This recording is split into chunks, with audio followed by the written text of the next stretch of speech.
அதிகாரம் 17.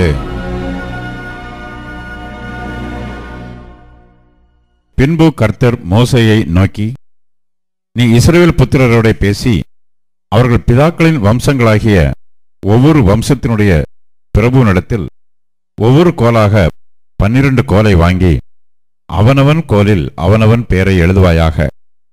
லேவியினுடைய கோலின் மேல் ஆரோனின் பெயரை எழுதக் கடவாய். அவர்களுடைய பிதாக்களின் ஒவ்வொரு வம்சத் தலைவனுக்காகவும் ஒவ்வொரு கோல் இருக்க வேண்டும்.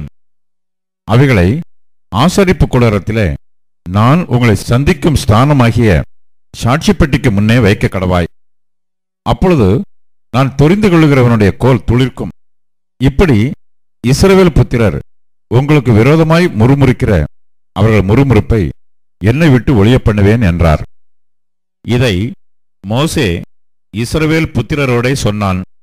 அப்பொழுது அவர்களுடைய பிரபுக்கள் எல்லாரும் தங்கள் பிதாக்களுடைய வம்சத்தின்படி ஒவ்வொரு பிரபுவுக்கு ஒவ்வொரு கோலாக 12 கோல்களை அவனிடத்தில் கொடுத்தார்கள். ஆரோனின் கோலும் அவர்களுடைய கோல்களுடனே இருந்தது. அந்த கோல்களை மோசே சாட்சியின் கூடாரத்திலே கர்த்தருடைய சமூகத்தில் வைத்தான். மறுநாள் மோசே சாட்சியின் கூடாரத்துக்குள் பிரவேசித்த போது, இதோ லேவியின் குடும்பத்தாருக்கு இருந்த ஆரோனின் கோல் துளிர்த்திருந்தது. அது துளிர்விட்டு பூ பூத்து வாதுமை பழங்களை கொடுத்தது.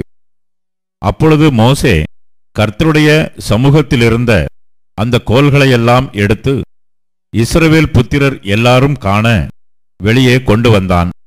அவர்கள் கண்டு அவரவர் தங்கள் தங்கள் கோல்களை வாங்கி கொண்டார்கள்.